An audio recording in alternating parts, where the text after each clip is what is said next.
Hey, everybody, it's me, Amelia Lady B. Welcome back to my channel, Millennial in Menopause. Today, I am going to be answering the question, I'm having a hysterectomy, now what?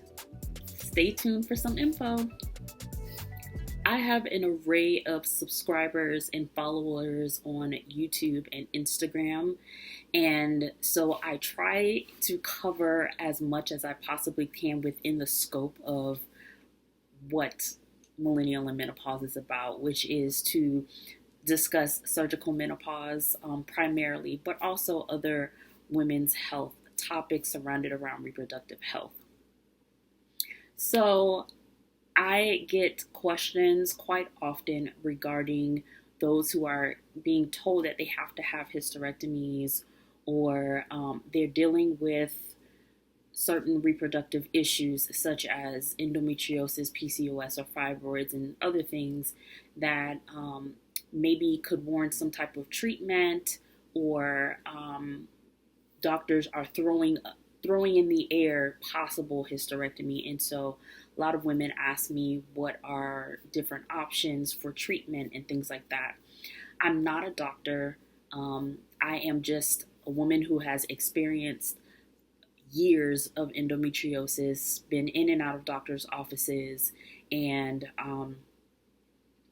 I created this platform to share my experience, but also to help those during their journey, because I've learned quite a bit along the way, especially how to handle myself in a doctor's office as far as questions to ask, when to hire and fire my doctor. Okay, so I'm just gonna get right into it. So being told that you have to have a hysterectomy could be due to various reasons. Some of those reasons could be ovarian failure. It could be fibroids, PCOS, endometriosis, uterine cancer, or cervical cancer, adenomyosis. The list really goes on. I'll probably list some things here because it's a vast array of issues that could lead to a hysterectomy. The main thing that I would suggest if you're being told that you have to have a hysterectomy is to get a second opinion. I know this can be very daunting because I'm not sure if you were like me, where were searching for a doctor for so long. Finally, you find somebody that listens to you, and then they say, I can't help you any further, and you have to have a hysterectomy because, things have been damaged or anything like that. Unfortunately, I did not get a second opinion. At the time, I was in a different space of mind. I really didn't even know I had the option of getting a second opinion. And I think I had been going through so much anyway, to the point where I really trusted my doctor. And to be honest with you, I don't think that this could have went a different way, just based off of the severity of my endometriosis, along with fibroids. I had cysts and adenomyosis as well. So it all depends on what exactly you are going through and dealing with, and what that looks like in your body. A lot of times you have doctors who are very detailed, and they will actually show you pictures. I have a doctor who showed, because I had 3 surgeries prior to my hysterectomy, and so he was able to show me pictures of what things kind of look like. If you're able to handle it, not everybody's able to handle it, and tell you this much, I wasn't able to handle it either, but I wanted to see. But again, it's back to how severe your condition is. Definitely get a second opinion. Once you get your second opinion, then honestly, the decision is up to you. It depends on if that individual says, yes, you will need to have a hysterectomy, or no. Then it just all depends. The next thing I would definitely suggest you ask is what type of hysterectomy you are going to have. There are about, I believe, 5 types of hysterectomies. So you want to know if you're going to have a radical or total hysterectomy, which is the removal of your uterus, your both ovaries, which is an oophorectomy. So it'll be a bilateral oophorectomy, um, or a partial vagina, depending on what's happening with your body. But definitely the removal of the ovaries, the ovaries and the uterus, and cervix. So you definitely want to ask questions. Partial hysterectomy, which would mean um, one ovary removed. You have somewhere just the uterus is removed and the ovaries remain. So it just all depends on the type of hysterectomy that you're going to have. So you definitely want to ask. The next question I would suggest you ask is, will this hysterectomy cause menopause, or will I experience menopause after this form of hysterectomy? And they should be able to give you answers on that. The next question I would have you ask, so this would be what, the third or the fourth question? The next question I would have you ask is if how long the surgery is going to be. I think it's very important for you to know how long you will possibly be under anesthesia. Also for your family as well, so that they can kind of prepare themselves. You prepare your mind as well. Please understand that things happen. So surgery could last a little bit longer depending on what is being removed, and if there's an issue with removing it, you could have a bigger fibroid than what be expected. You could have your endometriosis could be worse than what it is. I mean, a plethora of things. Your cyst could not be able to be removed laparoscopic, like in a case of mine, or it has to be like an incision. So it just all depends on what happens during surgery, because you never know the doctor. But I would also ask not only with the time, how long the surgery is, but also asking the doctor if you will have what do you call those, leg massagers, or the compression leg massagers. Those are very important during surgery because they can help prevent blood clotting. During my hysterectomy ended up being 8 hours. It was only scheduled to be for 4, but it ended up being 8 hours due to, again, complications and a lot of things that were going on that they had to remove. It took a little bit longer. I did not have on the compression thingies, the compression massagers. Now, it didn't click or dawn on me. I actually thought they were going to have them on when I went into the room. So once you're drugged up, you kind of don't know. When I came out of surgery, how I know that they didn't have them on was because when I came out of surgery, they were not on my legs. And also my right leg was numb. It felt like little ants were crawling up my leg. I couldn't feel my leg. It felt really weird. It hurt. And yeah, so I had ended up getting a DVT, which is a deep vein thrombosis, blood clot in my right leg. And I had to immediately go on blood thinners during my stay in the hospital. So my stay in the hospital was a lot longer than expected, but that was due to complications. I almost forgot about it, to ask about, to find out if there be any complications, or do they suspect that there would be any urinary complications. And I would just prepare your mind for just anything that could happen. I don't want to scare you, but literally anything can happen when you're under anesthesia, and your body can just, I don't know, just respond in a certain way. I had endometriosis on my bladder, and I believe that that's one of the reasons why I had issues, urinary issues. So again, all depends on your situation. This is not everyone. Everyone will not experience this. But asking questions will help you to prepare for anything that could possibly happen. Another question to ask is about treatment after your hysterectomy, what that's going to look like. And I would highly suggest that you do your own personal research. Also, watch some of my videos on hormone replacement therapies. I actually need to update a video on that because there's a lot of new research that has come about. So I'm going to do a new video. So I'm going to highly recommend that you watch those and even watch other videos from other people who have been using hormone replacement therapy, because hormone replacement therapy is not a one size fits all treatment. It does not work for everyone. It is not safe for everyone either. So this all depends on your background, your family history of breast cancer. It also depends on just, it depends on you, what you prefer, what you would like.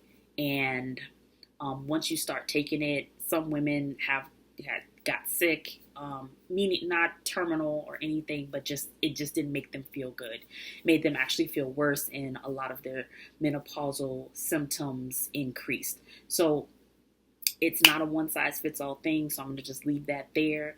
And I think you really should ask that question about treatment and if they plan on doing it, when. Because a lot of times they may want you to do it, like rush you to do it. And I think it's your due diligence just to tell them to hold off. Because here's the thing. You have time. You don't have hysterectomy. You have time. Okay. You have to recover all this stuff. A lot of doctors want to put you on it immediately. And here's the thing. If you're having a radical hysterectomy, which is a total hysterectomy, then you're going to experience menopause immediately. Definitely discuss that with your doctor about your treatments. Do your own research before and also after, or whenever you have time to do so. You wrap your mind around things. I would say, don't rush yourself during this time, because having the hysterectomy to me is traumatizing. I believe it does. It traumatizes the body because something is being removed that, we were born with, that we, need to have children. And so it's a lot mentally. Unless you're a person who's like, take it out, I don't want it anymore, then you might be okay. You might emotionally be okay. But honestly, it was very traumatizing for me. So honestly, my research didn't start until after. I mean, months after, when I started thinking about hormone replacement therapy. I couldn't do it at the time because I was on blood thinners. So you can't be on hormone replacement therapy while you're on blood thinners. So my doctor was just waiting for me to come off of my blood thinners in order to start the hormone replacement therapy. Once I was off the blood thinners, and he was like, "So I want to start hormone replacement therapy." I told him I'm not comfortable with that. That there's too many risks with it, and that was that. And I asked about the bioidentical. I'm gonna say bioidentical now, but another term for it is body something. I'll put it here. So we will.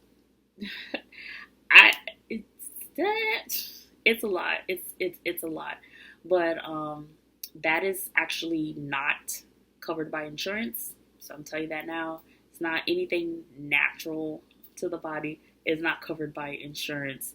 So that tells you a little bit about the hormone replacement therapy. So I can't think of any other questions right now off the top of the dome, because I didn't write any of this down. I kind of just sat in front of the camera and did this. So, but if anything comes up, go over to my Instagram and I'll have some information there.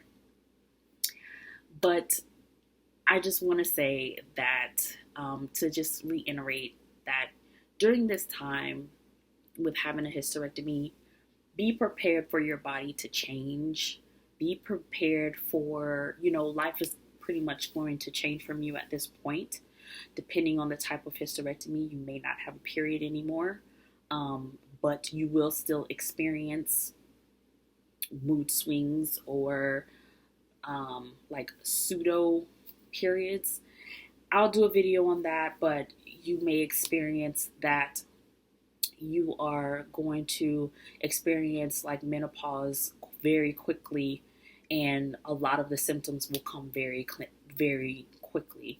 So I would really suggest that you start to go take vitamins once your doctor clears you to do so, to start taking multivitamins, vitamin B12, magnesium, calcium, definitely calcium, because you want to prep your bones. You want to make sure that your bones are staying strong. So that's bones, teeth, everything. So just start looking into multivitamins. I do have a free worksheet on my website, millennialandmenopause.com.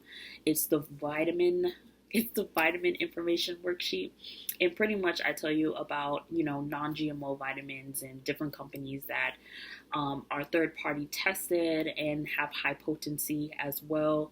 Please understand, nothing's better than the food that you eat, vegetables and fruits and herbs. So supplements are supplements. We get it. Supplements are created by individuals in factories. And when it comes to real potency and when it comes to the real effectiveness of it, it may not get the effect that drinking or eating your vitamins will give you. Supplements are just that. Supplements supplement what we eat.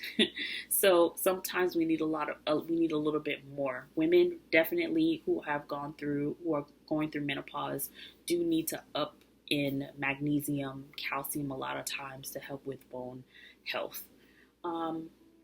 That's really all I have. I just want you to know that you are not alone.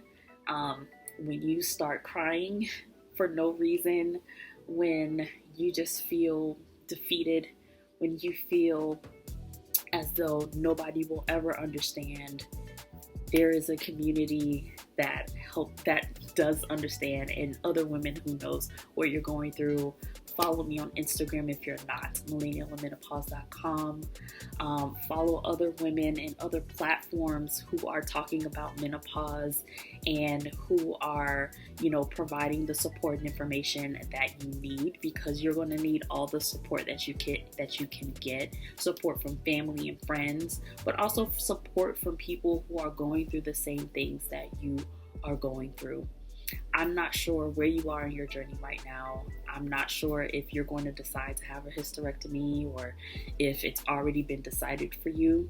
I pray that whatever decision that you make, whatever decision that needs to be had for the quality of life that you want to have, I pray that you will have a successful surgery, that you have a speedy recovery, and that you find the support that you need, and that you continue to follow me and to keep me posted on what's going on in your life. And if you have any questions, go ahead and leave a comment on this video. You can DM me over on Instagram. If it's too personal, DM me. I will respond when I can, but I will respond. I will definitely respond. Don't forget to follow me on Instagram. Visit my website, millennialandmenopause.com. And until next time, ladies, be blessed, bold, and